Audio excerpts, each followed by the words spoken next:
What's up guys, my name is Adapt and welcome back to another video on the channel. So guys, in today's video I am going to be reviewing the 4-1-4-1 formation, a very formation out of the ordinary for most of you guys. The traditional formations are usually the 4-4-2, things like the 4-3-2-1, 4-2-2-2, you know, all of them formations. So the 4-1-4-1, when I come up against opponents, I barely see this formation a lot, and that's why this formation surprised me a lot as being an extremely underrated one. I managed to get quite far with it in the World Cup. Well, I played the tournament and I managed to get quite far. Unfortunately, I didn't win it, but I got really close. I'll tell you more about that when I talk about the advantages and disadvantages of this formation. But for now, we are going to be getting into the player instructions and the custom tactics I have for the players in this formation. Now, I'm not going to tell you guys why I have a certain custom tactic, because I've repeated myself over and over again in other videos. I've uploaded countless formation reviews, so I'm just going to show you guys my player instructions. I'm going to show you guys my custom tactics, and you know what, at first just go with them to see how they play for you. But obviously, if my custom tactics and my player instructions don't fit your play style, then change them, you know. Everyone's custom tactics are differentiated for the player, if you guys get what I mean. So you might be more of a defensive player than me, you know, as I can be extremely attacking at times, but at the same time in some games I do like to play slow build up play, but it just depends. But consistently over the past, you know, 10-15 games I have played with this formation, you know, I'm going to show you guys what my custom tactics and my player instructions have been. So for my fullbacks, I have them on stay back while attacking and normal interceptions. I usually have them in every fullback formation for myself. As DM, I have him on man mark and stay back while attacking. You'll see trends with other formations, you know. We've got one DM in this formation, you know. We haven't got two. We haven't got are there formation? No, there aren't any formations with 3 DMs, but in this formation I have my DM on man mark and stay back while attacking, as my phone does go off right there. If you guys could give me a second to switch that off, I will do that right now. So in the midfield position, I have my right centre mid on stay back while attacking, and I haven't touched him. And for my left centre mid, I have him on get forward. You want your more attacking midfielder on get forward, because you know your striker could get isolated up there with only being one striker up top. So the cam getting forward does provide your striker with more support and more options to pass to, you know. But to be honest, the striker in this formation, especially one of R9's caliber, he dealt with it quite well, being at the top on his own, you know. He was just ripping into players and he did manage to score a lot of goals. But for your cam, you usually want him on get forwards to just provide that extra support whenever you may need it, you know. It's better to be safe, you know, because sometimes you'll find yourself in a opportunity where you have to pass it, you have to cut it across, the angle isn't right. You need to pass it so you can, you know, pass off of a player to get your striker into a right position to take a shot on. But if you haven't got that and the cam provides that, then you're not going to be having a good time. Now my left mid and my right mid, for my left mid I have him on stay wide. Also with my right mid I have them both on stay wide. It just works better for me, you know.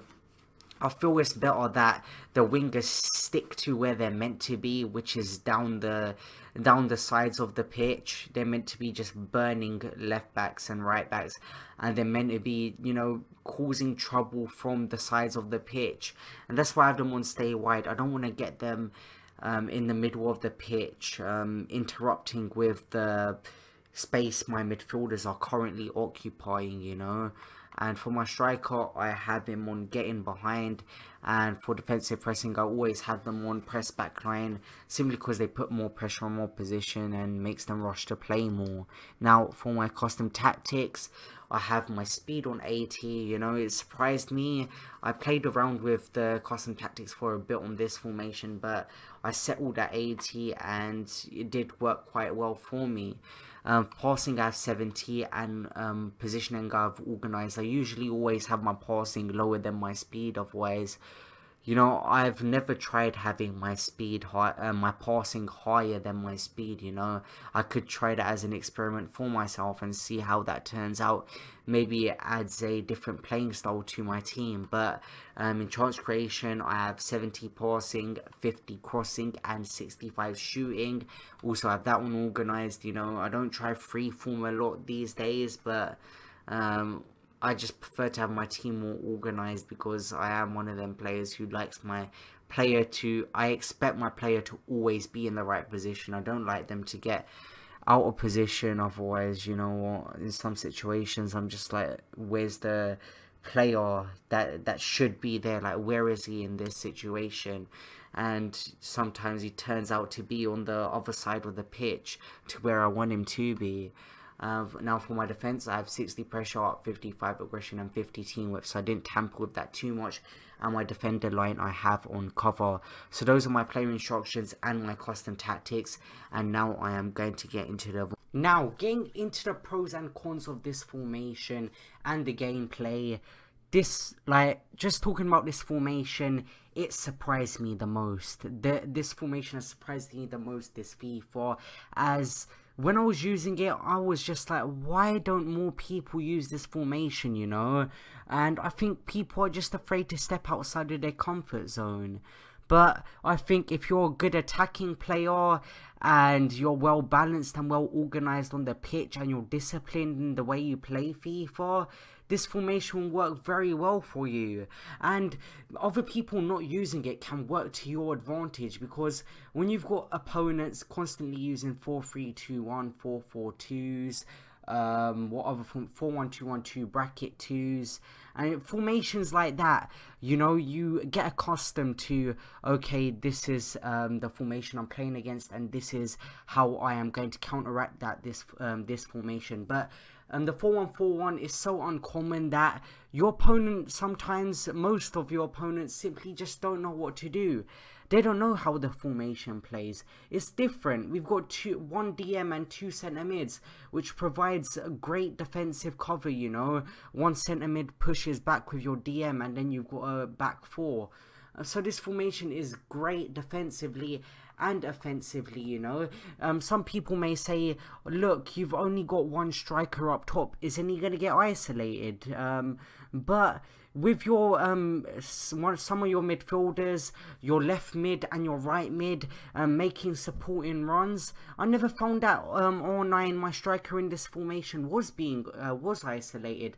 If anything, I found it better, because people were just like, okay, I've mocked Ronaldo now, what are you going to do in your attack? Then I've got players running from the left and players running from the right, and if I've got Sane, who's an absolute pace demon, and on the right I couldn't even remember who I had, but I had I think I had Martins or something, but 2 very quick players. Off the ball, you know how this game works with the CPU. They're gonna beat my opponent's fullbacks for pace most likely, and because of my custom tactics and my player instructions, they're gonna get into the right position most times, 9 times out of 10.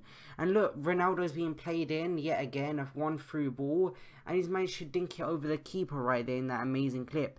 Even one of your centre mids, they have so much freedom. That's one attacking centre mid, he pulls the strings, you know. Your left and your right mid get involved a lot in this formation, which with other formations sometimes they don't, you know.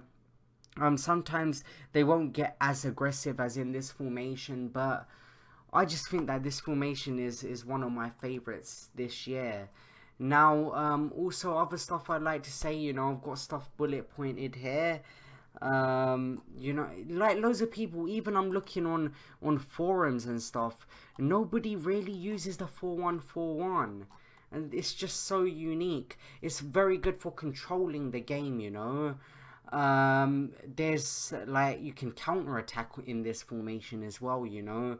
You're not only singled out to only being good defensively, but you know, some people would say on weaknesses of this formation, I've seen in different forums and stuff, that there's only one striker.